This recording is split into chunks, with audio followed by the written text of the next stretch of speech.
plus connu sous le nom de Benigno. Ce pseudonyme m'a été donné à l'occasion d'une de mes missions avec le Che. Je suis l'un des 3 survivants parmi tous ceux qui l'ont accompagné en Bolivie, mené sa lutte de libération du continent sud-américain.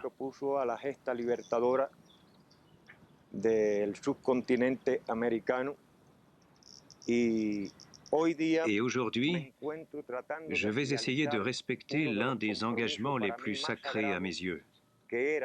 Retourner en Bolivie pour dire au Che, 30 ans après sa mort au combat, que je réponds toujours présent, que je suis toujours décidé et que j'ai bon moral, comme il me l'a toujours appris.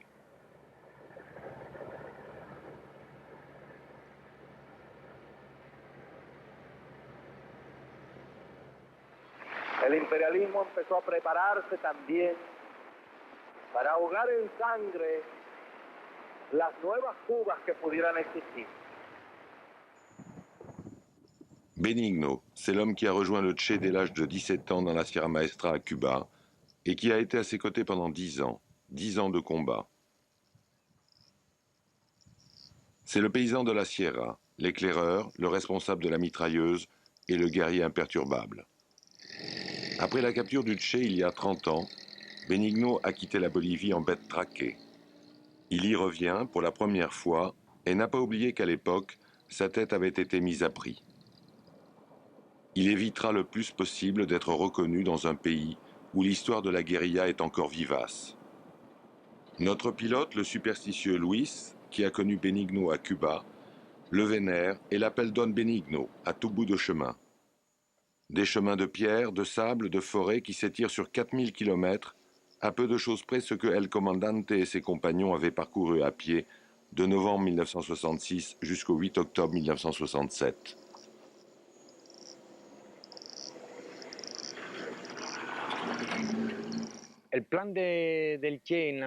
En venant en Amérique du Sud, le Che réalisait un des rêves qu'il avait nourris dans la Sierra Maestra. Il avait toujours su qu'après avoir accompli sa mission à Cuba, il irait exporter la révolution en Amérique du Sud. Durant l'année 1966, les bruits les plus farfelus circulent sur le Che. On le dit mort au Congo, dans un asile à Moscou ou bien de retour dans la ville de son adolescence, Cordoba, en Argentine. En fait, après l'échec africain, il est retourné à Cuba pour s'y entraîner dans la zone de Pinar del Rio, bien connue de tous les fumeurs de cigares, avant de changer de visage au point de devenir totalement méconnaissable. Le 3 novembre 1966, le Che se présente à l'aéroport de La Paz sous le nom de Adolfo Mena, citoyen uruguayen.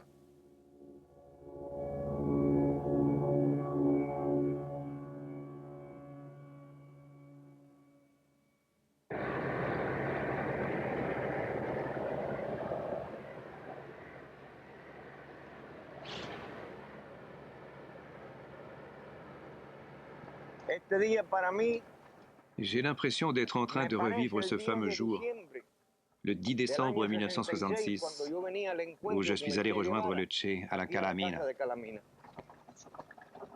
C'est vraiment ce que je ressens. Depuis qu'on roule, j'ai parfois l'impression qu'il m'attend, qu'on est réellement le 10 décembre 1966.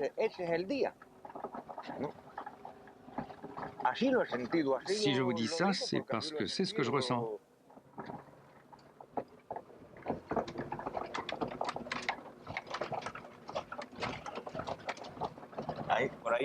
J'ai vu une lumière, là-bas derrière.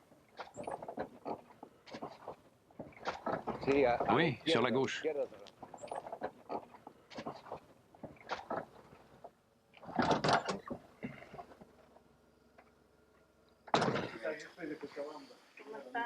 Nous sommes sur le chemin de la Casa de Calamina, première base de la guérilla, une baraque isolée dans la région montagneuse et aride de Ñancahuasu, au sud-est de la Bolivie. Il est 1h du matin et nous surprenons Don Aldunate et les siens dans la finca voisine, qui nous accueillent comme s'ils nous connaissaient depuis longtemps.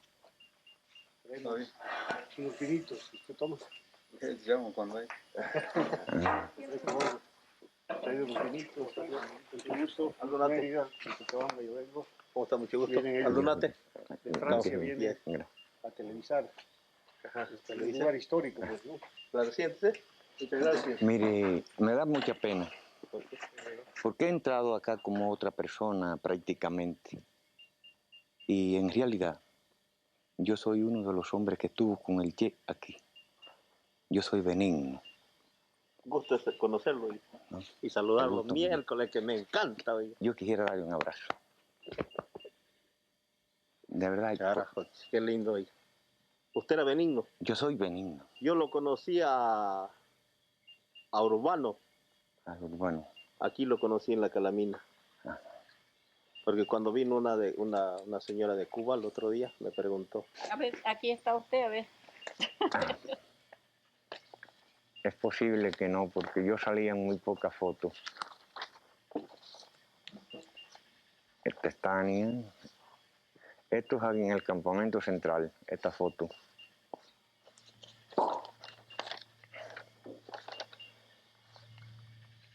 Mira la mula, mira la mula. Esta es la entrada. Esta es la entrada del campamento central. ¿Este es el comandante? Sí. Sí.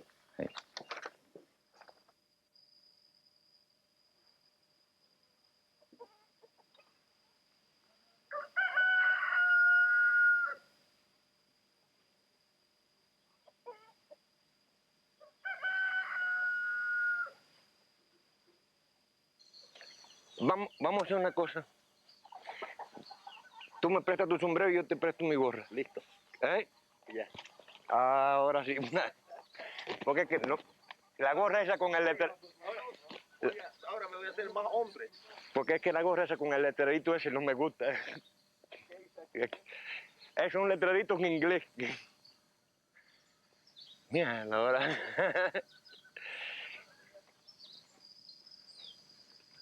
Este es el punto. C'est ici même que le Che avait rendez-vous avec tous les guérilleros, cubains et boliviens. Et c'est à partir d'ici qu'on est tous allés au campement central. Al campamento central.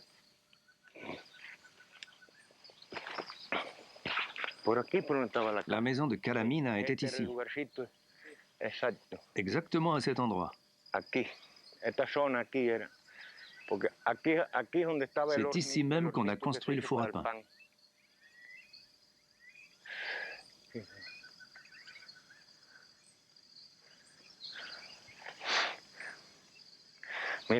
Regarde, d'ici tu peux faire un joli plan de l'arbre.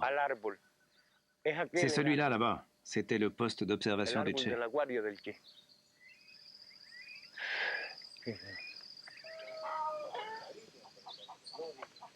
Départ vers la source du fleuve Nyankawasu, région où sévit une incroyable diversité d'insectes qui pourrira la vie des guérilleros.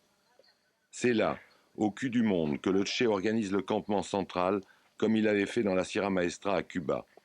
Il prévoit d'y entraîner 250 hommes en provenance des pays limitrophes pour qu'ils aillent ensuite allumer dans leurs patries respectives ces fameux focos guerrilleros, les Vietnam d'Amérique latine, comme les nomme le Che. À 100 mètres, ou peut-être 200, il y avait une paroi gigantesque, très raide. À 100 mètres, tu dis? C'est plus vers le bas, alors? Oui, je crois, parce que la paroi dont tu parles, toi, elle est là-bas dans la plaine. Ah oui, là où c'est plat. Exactement. C'est plus vers le bas, alors. Tu sais, quand on s'est battu contre le capitaine Rubén Sanchez, c'était là-bas, dans le ravin de l'Iripiti.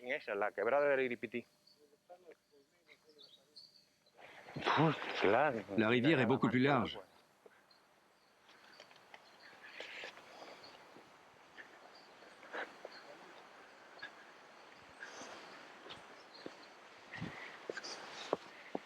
C'est incroyable.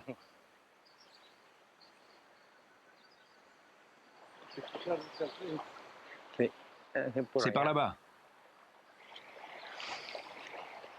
Parti pour 4 heures de marche dans le lit même du Nyankawasu, Benigno fait une halte et nous parle de Mario Manfré, le secrétaire général du Parti communiste bolivien. Son refus de collaborer avec les guerrilleros signera l'arrêt de mort de la révolution. Je considère que ce petit coin de Bolivie est un lieu historique pour le monde entier. Le Che appelait cet endroit le salon du protocole, par un de ces pieds de nez à la vie dont il avait le secret.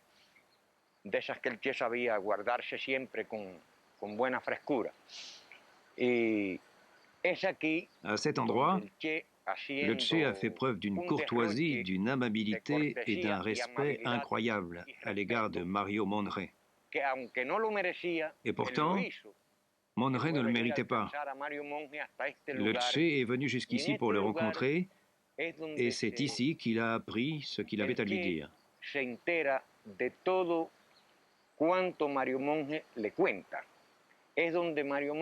Monrey lui a déclaré que lui-même, son parti et les jeunesses boliviennes refusaient de s'associer à notre lutte. Cette nouvelle a été d'autant plus un choc pour nous tous. On ne s'y attendait pas du tout. On était convaincus que les jeunesses boliviennes, le Parti communiste bolivien et son dirigeant lui-même, Monrey, allaient adhérer massivement à notre combat. Le Che, comme on dit, a fait contre mauvaise fortune bon cœur. Tout bascule. Monrey reçoit l'ordre de Moscou d'abandonner le Che, qui de ce fait se retrouve démuni, sans renfort, sans logistique. Désormais isolé avec ses 35 hommes, cubains et boliviens, luttant pour la même cause. Mis au pied du mur, le Che doit se satisfaire de la venue de Moisés Guevara, même nom mais aucun rapport de parenté, un dissident du PC bolivien qui rejoint la guérilla avec 13 mineurs, dont 6 recrutés au pied levé. On a été obligé de changer tous nos plans.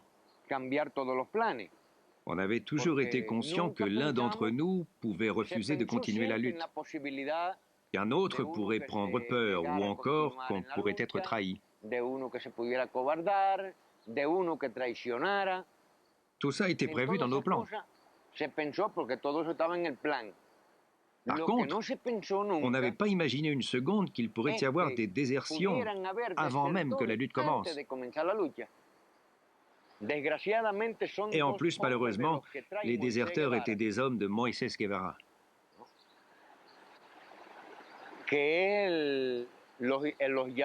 L'un d'eux, c'était Pastor, et l'autre, Rocabado. Ce sont eux qui sont allés dire aux troupes de l'armée régulière, stationnées à Camiri et à Lagunillas, qu'il y avait un groupe de Cubains et un groupe de communistes boliviens, commandés par le Che et Inti Peredo, dans la région du Ñancahuasu.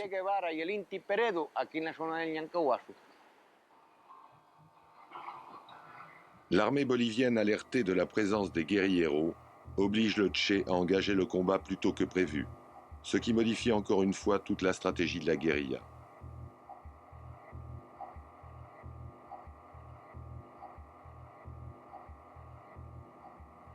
Trois autres de marque rejoignent sans encombre le campement. Tania, Régis Debray et Ciro Bustos. Tania la guerriera s'est infiltrée en Bolivie pour aider à organiser le réseau urbain. L'écrivain français Régis Debray est là pour témoigner de la justesse de la guérilla latino-américaine. L'Argentin Ciro Bustos est censé porter la guérilla dans son pays. Plus tard, lors de son emprisonnement, c'est lui qui trahira en amenant l'armée bolivienne jusqu'au campement.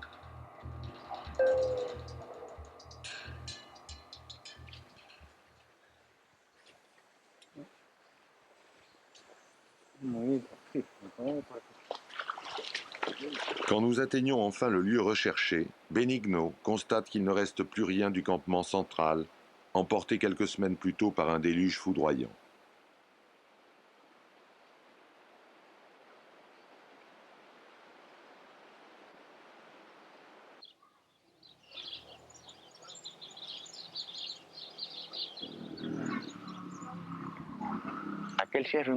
On a essayé d'escalader cette colline là-bas à 3 ou 4 reprises.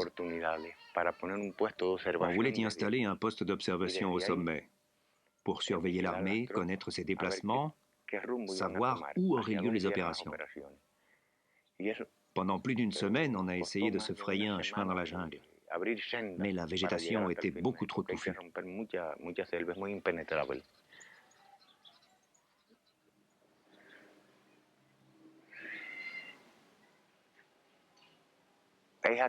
C'est ici, à Lagunillas, que les déserteurs sont venus nous dénoncer pour la première fois.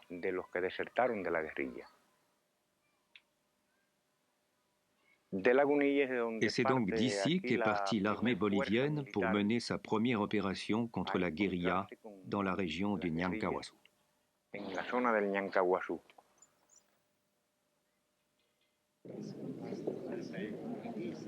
C'est ici aussi, à Lagunillas, que Régis Debray et Ciro Bustos sont arrêtés par l'armée pour être conduits à Camiri, où le sort de Régis Debray, emprisonné puis jugé, alertera l'opinion internationale. Il faut que les choses soient claires. Au début, la CIA ignorait tout de notre présence en Bolivie.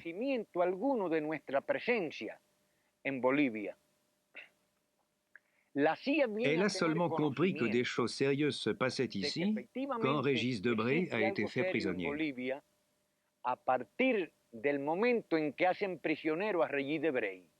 Et ce n'est pas parce que Régis Debray a parlé qu'elle a compris. C'est parce qu'elle considérait que sa présence en Bolivie était la preuve que le Che y était aussi. À partir du moment où la CIA savait qu'on était ici, on était obligé de se séparer pour ne pas ralentir notre progression. Parce qu'à cette époque-là, et le Che l'avait d'ailleurs prévu, 4 d'entre nous étaient malades. Moisés Guevara, Tania, Alejandro et Joaquín. Cette séparation aurait dû être brève, mais le Che et sa colonne, malgré de multiples tentatives, ne parviendra jamais à retrouver celle de Joaquín. Parfois, les deux colonnes sont très proches l'une de l'autre et ne le savent pas. Ce jeu de chassé-croisé est peut-être l'épisode le plus dramatique de la guérilla bolivienne.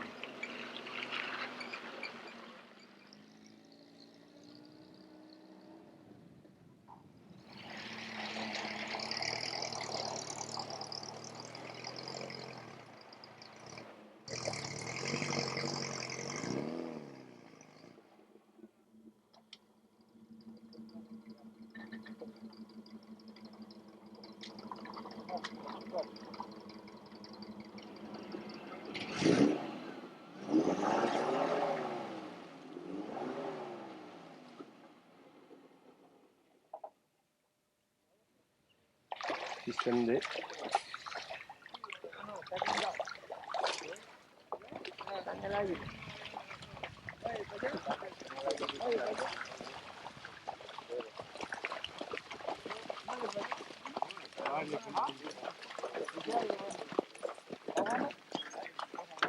Buenas tardes. Buenas tardes. Papi, vámonos acá. Ah, ok. Ya, Julio, ¿qué se pica? Julio. ¿Qué pasa? La verija, está mal, Vamos yendo. No, eso no. No, espérese. Átelo.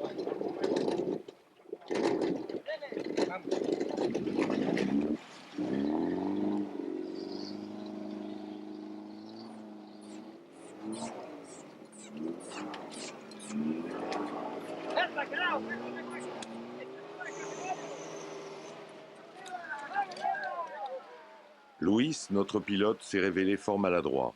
Mais la chance ne nous a pas complètement abandonnés car ces paysans nous sauvent la mise et nous invitent à passer la nuit chez eux. Nous découvrons qu'ils sont liés à l'histoire du Che.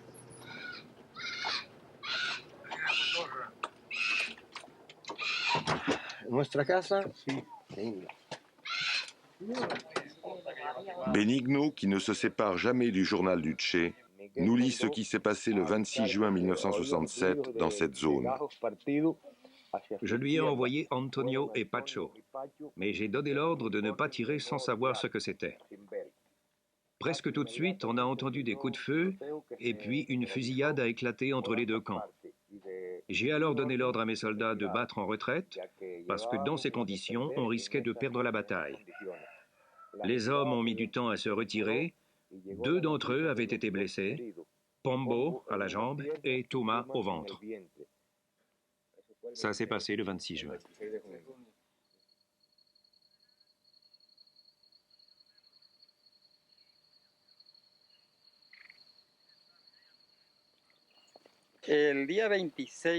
Ces messieurs les guerrieros sont arrivés ici le 26 juin. Il y en a un qui est venu chez moi au petit matin. Je n'avais jamais vu cet homme.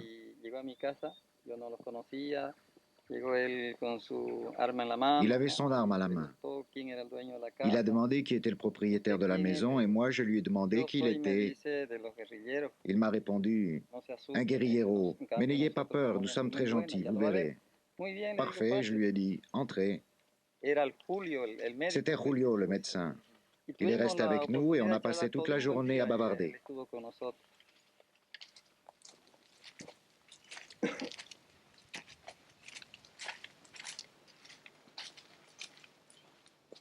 Vous vous rappelez où il a été opéré, Touma? Sous cet arbre, là-bas. Allons-y. C'est le Che qui l'a opéré avec le médecin cubain Julio, c'est ça? Oui, avec Julio. Touma est mort pendant l'opération. Avec lui, j'ai perdu l'inséparable compagnon de toutes ces dernières années, d'une fidélité à toute épreuve, et j'ai un peu l'impression d'avoir perdu un fils. Quand il est tombé, il a demandé qu'on me remette sa montre. Ce geste signifie qu'il souhaitait que j'envoie cette montre à son fils, qu'il ne connaissait pas, comme je l'avais fait pour toutes les montres des camarades morts auparavant. Je la porterai pendant toute la guerre. À 8 heures du matin, on a été convoqué par le Che.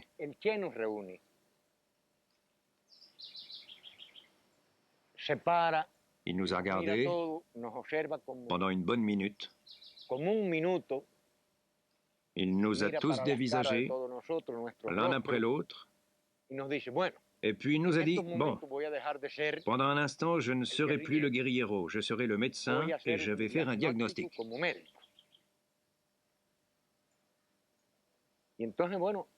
On l'a regardé, on se demandait ce qu'il allait bien pouvoir nous dire. On a même cru à ce moment-là qu'ils voulaient tous nous vacciner. Et puis il nous dit, mon diagnostic est le suivant. Si nous sommes capables de maintenir notre position ici pendant 6 mois, en affrontant l'ennemi, ce sera suffisant pour prouver au monde entier qu'il est possible de faire la révolution par la lutte armée. Et cela voudra dire qu'on a ouvert la voie à ceux qui nous emboîteront le pas.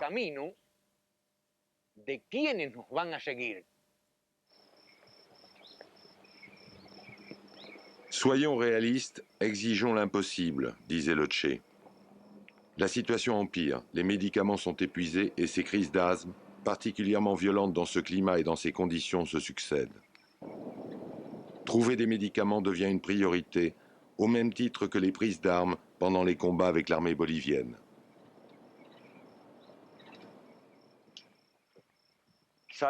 Tôt le matin, nous sommes partis à Peña Colorada.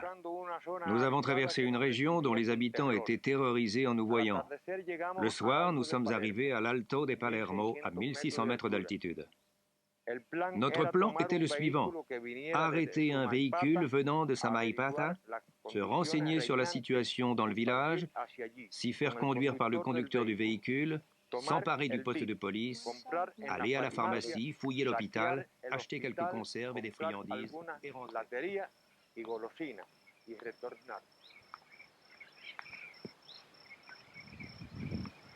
Ellos llegaron, me sorprendí yo, pues como no conocía a esa gente, me sorprendí, pero ellos me dijeron, no se vaya a asustar, me dijeron, porque nosotros no le vamos a ofender nada. Nosotros no venimos a ofender a la gente, nada, nada. Solamente estamos yendo al pueblo a comprar medicina y calzado, dijeron. ¿Qué le diría usted si él es el guerrillero que llegó aquí? Nada, pues qué le iba a decir yo. Él ha llegado aquí con los guerrilleros. ¿Sí? Sí. Él es el Benigno. Porque nosotros allí en la curvita tomamos a un chango. Bueno, tendría sus 20 años. Ese es muerto ya. Ah, murió, qué pena. Primo de él. Que él lloraba, Señor, no me mate, no me mate. Dijimos, nosotros no matamos a nadie, le dijimos. Exactamente lo que está diciendo, ¿ves? Y cerraron la puerta, ¿no ves? Sí, efectivamente, allí en la curva paramos todos los camiones. ¿Eh? Claro, ahí pues. Ahí yo me puse con una ametralladora que yo tenía. Benigno que vino a visitarla. Échase. ¿Qué tal, señora? Bien, ¿y usted? ¿Cómo está usted? Estamos para nada ya. Ah, ¿cómo que para nada? Pero si todavía está joven. Seguro, pues. Yo creía que estaría más viejita. Pero está bien, ¿no? ¿Y cómo le va? Para nada, estamos ya. Joven todavía. De madre. ¿Y todavía trabaja? ¿Qué voy a hacer? Tengo que trabajar hasta que no pueda moverme. No, pero si tiene un hijo ahí bastante fuerte. Tengo a mi hijo, pues, pero él también pues tiene que trabajar para... Claro, para la madre. Sí. ¿Y qué recuerdo tiene del Che usted? Nada, nadita. No me dejó. ¿No se acuerda así de nada del Che, de cuando estuvimos aquella noche acá? Nada, no me acuerdo ya. Si no ha llegado él, pues. Sí llegó. Lo que pasa es que él no dijo que era el Che. Ah, sí. Sí, vino a tomar un cafecito más que se estaba haciendo acá. Sí. Y entonces lo que él no dijo que era el Che. Sí. Porque cuando aquello le llamábamos Fernando. Fernando. No, era el nombre que le llamábamos. Quisiera ver a todos los campesinos que vi en aquella época para saludarle, estrellarle su mano, porque siento una pasión muy grande por Bolivia y la siento como mía, ¿no? Y como que yo también soy campesino. Bien nomás.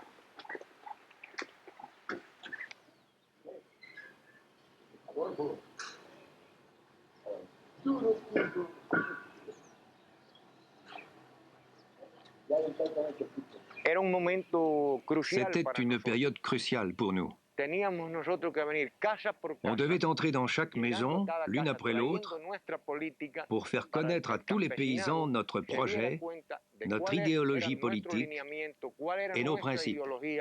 Y cuáles eran nuestros principios.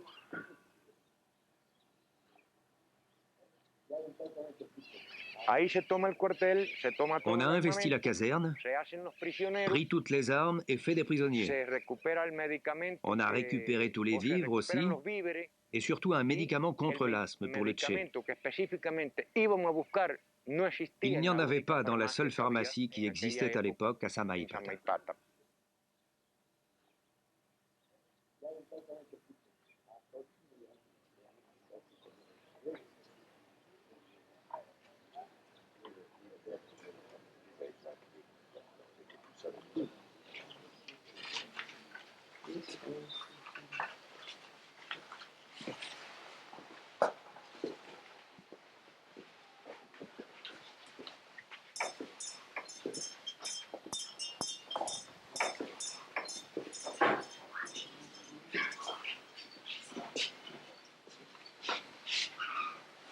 C'est impressionnant, il le vénère comme un saint.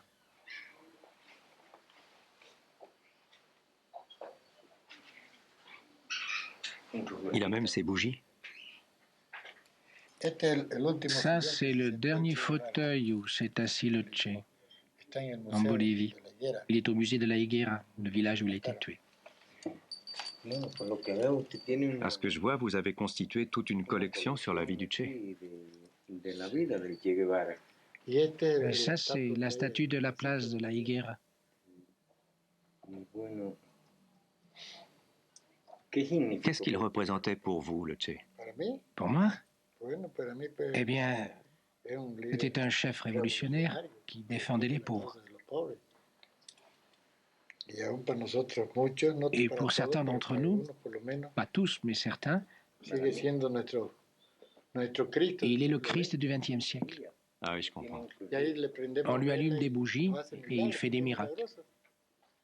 Je l'aime, je le respecte et je resterai fidèle à ses idées jusqu'à ma mort. Chez moi et dans mon atelier, il y a des photos du Che partout. Ça étonne les gens, mais c'est parce que grâce à lui, je suis resté un homme honnête.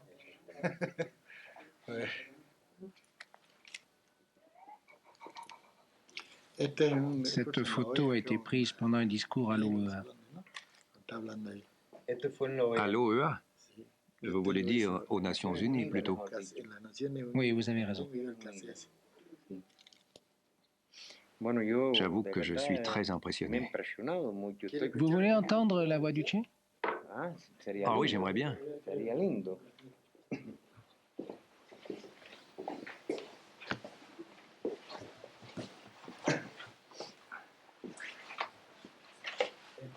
C'était pour la mort de Camilo Cienfuegos. Camilo? Une autre idole, indiscutablement. Esta epopeya que tenemos delante la van a escribir las masas hambrientas de indios, de campesinos sin tierras, de obreros explotados. La van a escribir las masas progresistas, los intelectuales honestos y brillantes que tanto abundan en nuestras sufridas tierras de América Latina. Nos consideraba rebaño impotente y sumiso y ya se empieza a asustar de ese rebaño.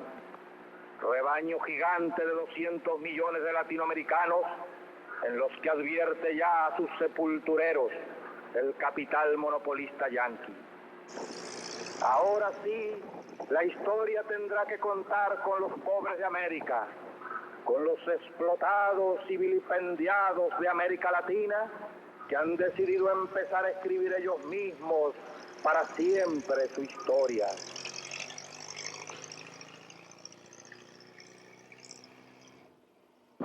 Pour les guérilleros, la recherche de nourriture est un combat quotidien. Les journées sont torrides et les nuits glaciales, les marches longues et épuisantes. Il leur arrive de manger de la viande pourrie et les vers qui vont avec, ou des racines. Mais il existe parfois des moments de repos.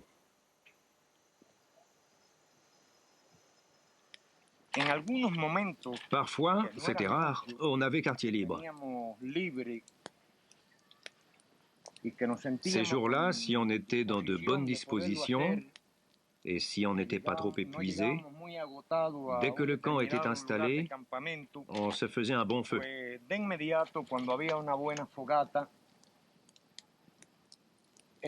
Et alors, à chaque fois, El Loro et Coco prenaient leur guitare et se mettaient à jouer. Une samba, une cueca, une tatirai, une guaino.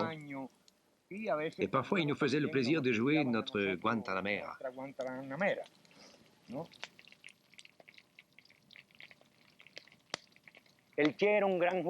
Le Che était un grand joueur d'échecs. Il appréciait beaucoup qu'on y joue, nous aussi, parce qu'il considérait que ce n'était pas du tout une distraction, bien au contraire. Pour lui, c'était un jeu avant tout instructif. Et toutes les occasions étaient bonnes pour nous donner un peu d'instruction. Il ne s'agissait pas seulement de faire la guerre, de tirer des coups de fusil. Il fallait aussi préparer l'homme à un nouvel avenir. Et dans ce domaine, je sais ce qu'il a fait pour moi. Il m'a appris à lire et à écrire comme à beaucoup d'autres. Il a essayé de nous donner une formation politique, de nous cultiver. J'ai eu le grand honneur de passer le brevet dans la jungle bolivienne, à la lumière d'un feu de camp, sur les rives du Ñancahuasu. Et tout ça en partie grâce au Che. C'est depuis ce temps-là que les feux de camp et la forêt sont si chers à mon cœur. Quant aux échecs, c'est comme si ça faisait partie de moi.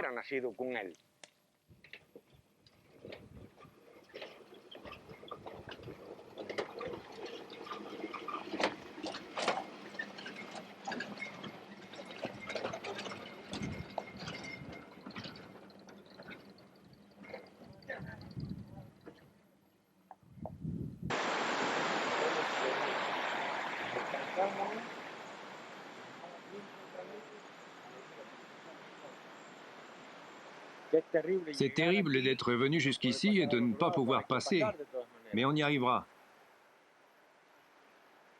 Si on est venu jusqu'ici, c'est pour passer.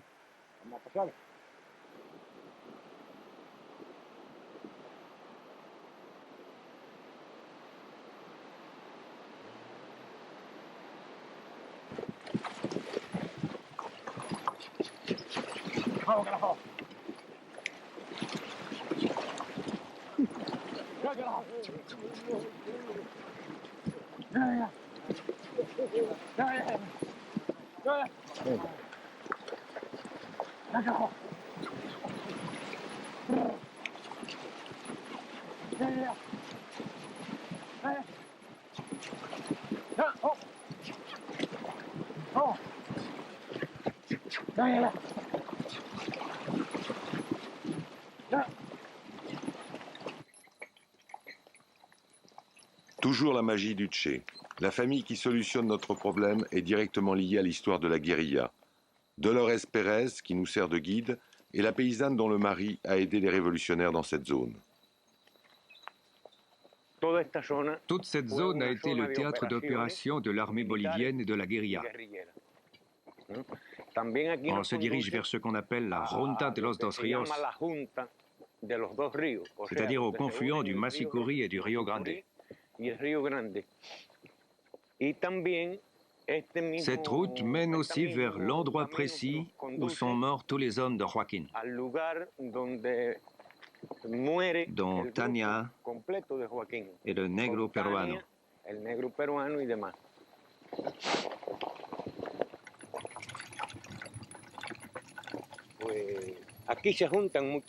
Cet endroit évoque beaucoup de choses pour moi. Le souvenir de tous mes frères, de tous mes compagnons, nos sacrifices.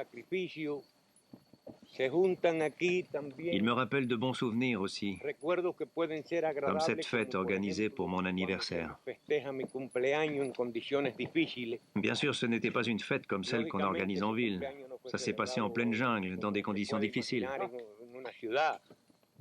Le Tché en parle d'ailleurs dans son journal. On avait de la farine, du maté et du sucre, et c'est avec ça qu'on a fêté mon anniversaire.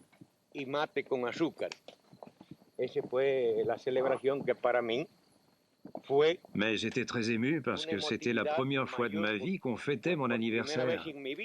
Et on l'a fait dans des conditions difficiles.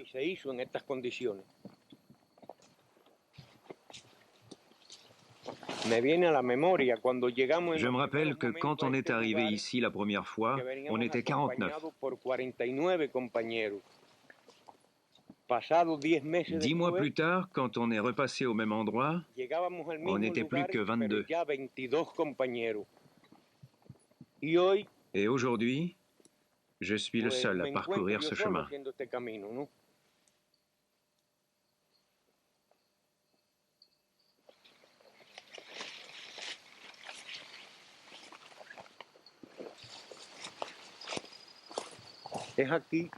Dans cette maison, Honorato Rojas a donné à manger aux hommes de Joaquín.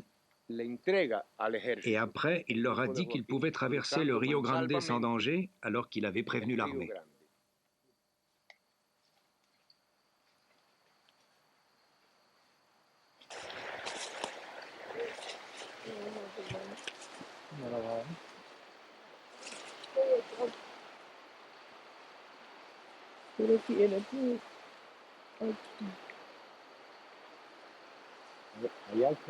Avant, il y avait plein de bananiers en face.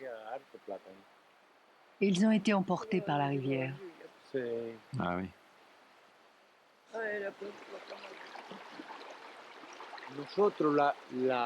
On était partis à l'avant-garde et dès qu'on a entendu des coups de feu, on est revenu prévenir le Tché. L'ironie de cette histoire, c'est que cette fusillade venait de décimer le petit groupe d'hommes de Joaquín, ceux que nous avions cherchés pendant toute l'année, que nous avions eu tant de mal à trouver. Et à quelques heures près, on aurait pu entrer en contact avec eux.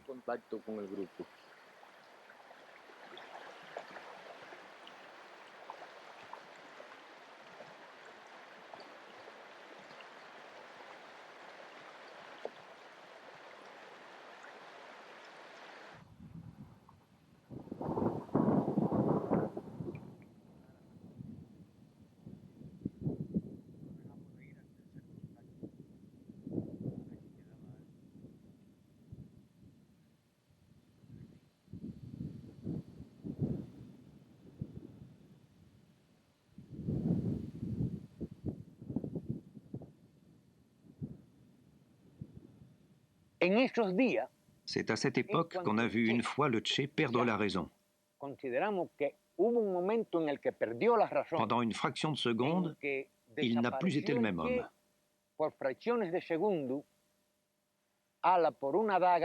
Il a planté sa dague dans la jument qui transportait ses affaires.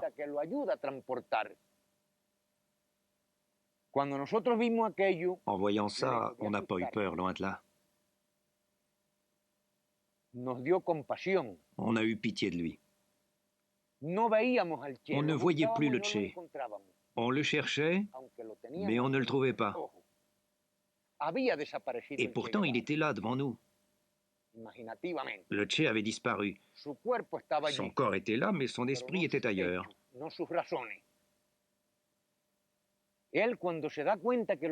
Il s'est rendu compte qu'on le regardait fixement, mais qu'aucun de nous n'avait le courage de lui dire quoi que ce soit.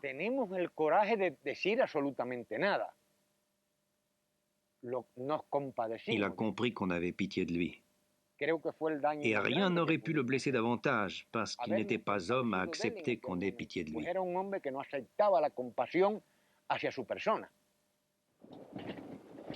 De combat en combat, l'étau se resserre autour des 17 survivants de la guérilla.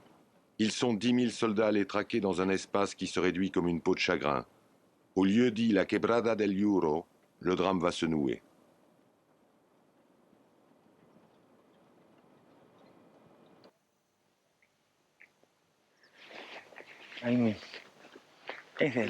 On y est. C'est ici. C'est vraiment là?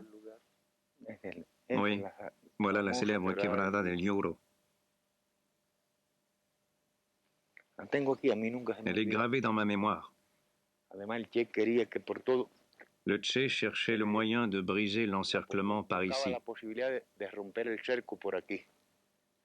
C'est pour ça qu'il m'a demandé de surveiller cette zone. C'est par ici qu'il voulait sortir. Par là-bas, comme c'est très plat, l'armée avait tout investi. Par contre, là où c'est plus étroit, il y avait moins de soldats. Mais l'accès était difficile et c'est pour ça que le Che a décidé qu'on partirait de nuit. Il m'a posté sur un arbre et il m'a chargé de surveiller la zone toute la journée. Les soldats sont descendus par cette colline en direction de la vallée.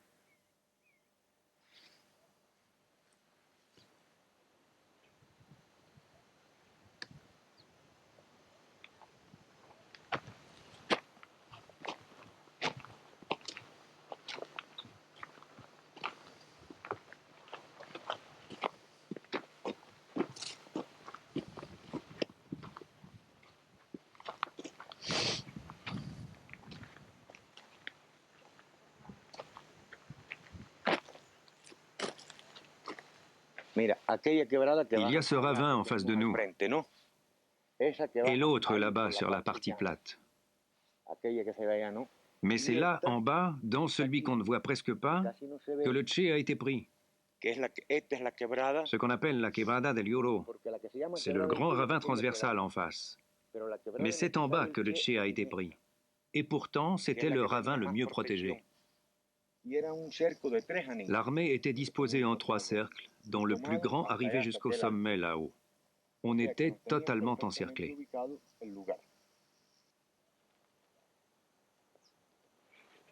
J'ai respecté ma promesse.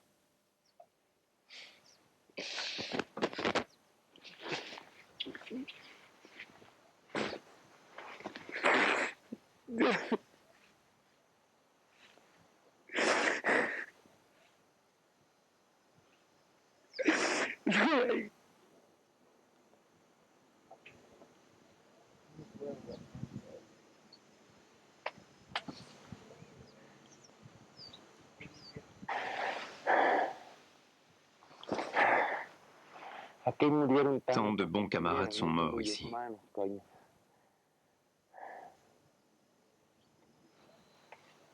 C'était quel jour? Le 8. Le 8 à l'aube? Le 8 octobre à 6 heures du matin.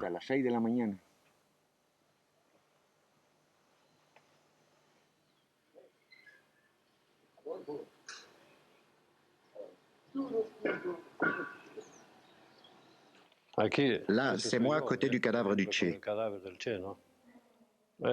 C'était le 9 octobre 1967. C'est un ami qui a pris la photo. On était tous seuls.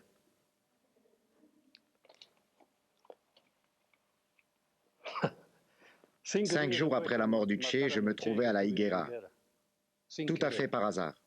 Un pur hasard. Cet homme vit actuellement à La Paz.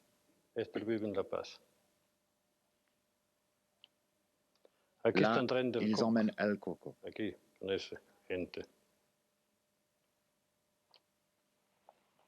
C'est le Niato.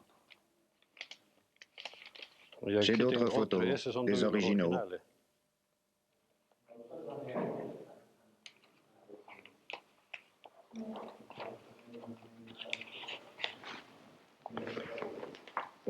Le Che avec un agent de la CIA. Absolument.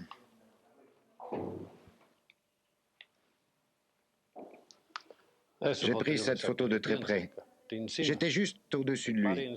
J'étais debout sur le lavoir. Il me regarde droit dans les yeux.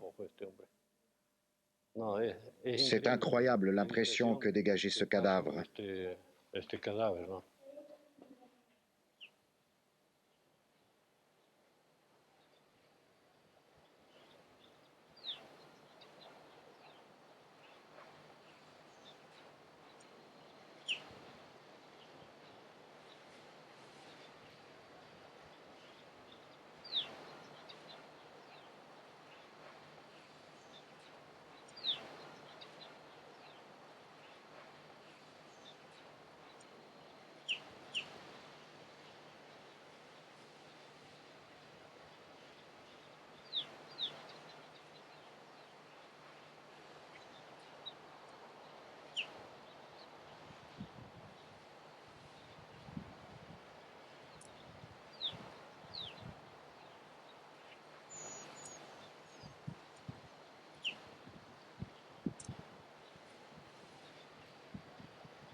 Nous arrivons à Santa Cruz, où Benigno refuse de rencontrer les hommes qui ont tué ses camarades.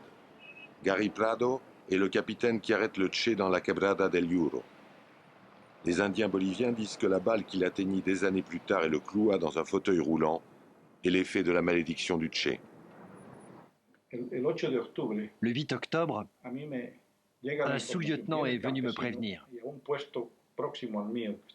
Son poste était à la Higuera, pas loin du mien, à 3 kilomètres.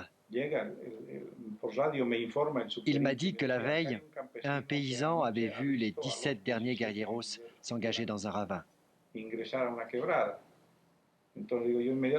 On est parti immédiatement, mettre sur pied une patrouille de 70 hommes et on a organisé l'encerclement des guerrieros. Et bien sûr, dès lors qu'on avait réussi à les piéger dans un ravin et qu'ils étaient obligés de se battre, on avait le dessus. Le combat a cessé très vite en fin d'après-midi. Avec mes hommes, on est allé chercher les blessés et les morts dans le ravin et on est parti à la Higuera. Le Che a passé toute la nuit dans une pièce, sous la surveillance de mes officiers. Ils étaient 3 à monter la garde à tour de rôle pour ne jamais le laisser seul. Le lendemain matin, le commandant de la division, le colonel Centeno Anaya, est arrivé en hélicoptère. Félix Rodriguez, un agent de la CIA, est arrivé lui aussi pour identifier le corps. Il affirmait qu'il avait connu le Che, mais on a su par la suite que c'était faux, qu'il mentait. On voulait être absolument sûr que c'était le Che. Une rumeur circulait comme quoi il y avait 3 ou 4 Che Guevara, qu'il avait un double au Guatemala, un autre en Afrique. Tout ça, c'était pour semer la confusion dans les services de renseignement. Mais on voulait être sûr que c'était bien le Che. Et c'est pour ça qu'on a fait venir l'agent de la CIA. Mais ça n'a servi à rien puisqu'il ne le connaissait pas. En ce qui me concerne, Mes relations officielles avec le Che ont pris fin à l'instant même où je l'ai remis, comme prisonnier, à mon commandant de division. Ce matin-là, je suis parti à la recherche des guerrieros qui n'avaient pas encore été pris. Et à midi, quand je suis retourné à la Higuera, j'ai appris que le Che avait été exécuté quelques minutes avant, sur ordre de La Paz.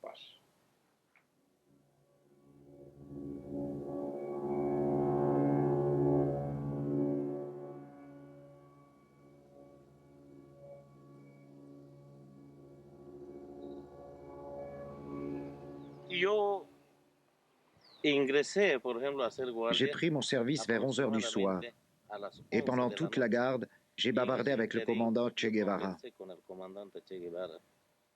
Il nous a demandé d'où on était, combien on gagnait. À l'époque, je gagnais 6 bolivianos par jour comme chef de chantier. Il a fait un calcul et il m'a dit « Vous ne gagnez même pas de quoi vous nourrir. Nous, on veut améliorer vos conditions de vie, vous donner accès à l'éducation et à la santé. C'est pour ça qu'on se bat et notre armée s'appelle l'armée de libération. » C'est alors que je me suis demandé pour la première fois pourquoi je me battais contre des camarades qui luttaient pour notre libération. Et je me suis dit, après tout, la guérilla, c'est le meilleur syndicat de lutte pour la libération des travailleurs. Comme on avait toutes ces idées en tête, on lui a dit, « Et pourquoi on ne vous laisserait pas vous échapper ?» Le camarade Alejandro Herrera est même allé voir à l'extérieur s'il ne trouvait pas le moyen de le laisser s'échapper. Mais c'était impossible, il y avait des gardes partout.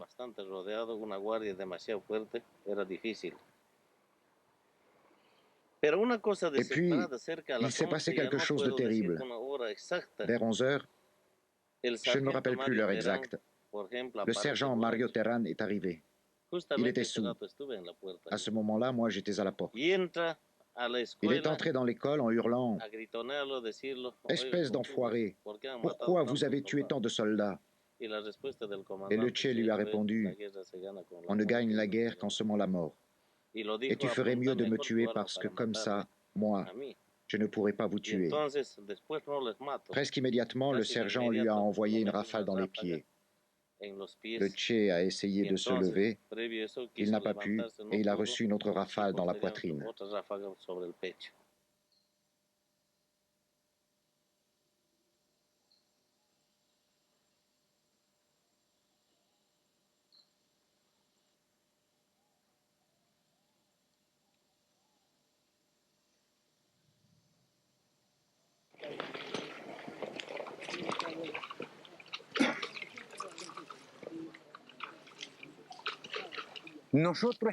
Si nous, on a réussi à s'échapper et à rester en vie, c'est précisément parce que le Che avait été fait prisonnier.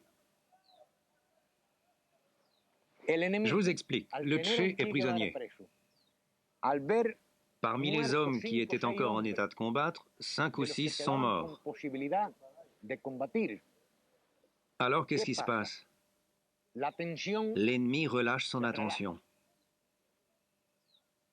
Il retire presque toutes ses forces de la zone de combat.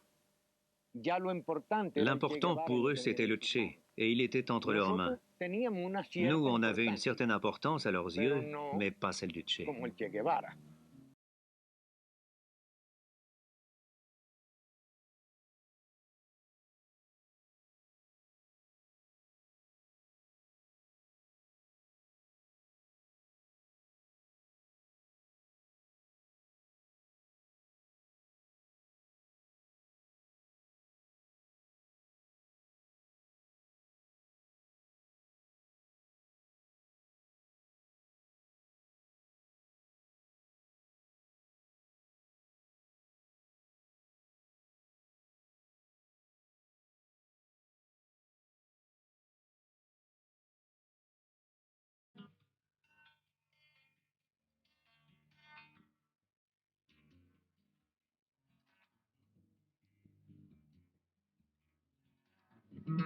alguna